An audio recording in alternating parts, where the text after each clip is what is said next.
25 गुणिले 1 अधिक 11 छेद 25. ओके, काय येतं बघा? 25 एक 25, 25 आणि 11 किती झाले?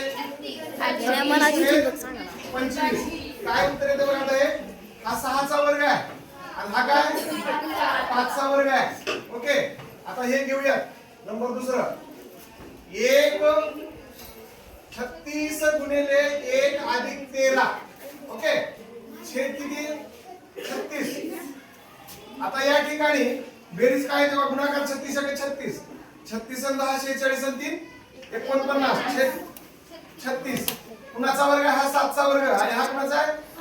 6 चा वर्ग. ओके, आता पुढचं उदाहरण घेऊया. 16 गुणिले 5 अधिक 3 छेद 16. आता पहा, 16 पंचे 80 अधिक 3 83 छेद 16. हा कुणाचा वर्ग आहे का बघा बरं?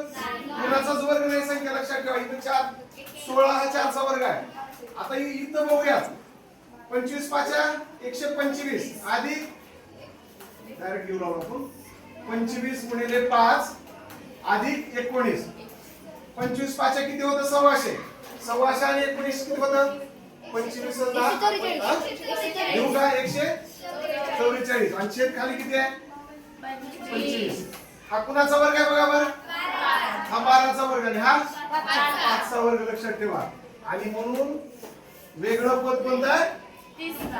तिसरं पद हे वेगळं. लक्षात ठेवा. 5 पूर्णांक 316.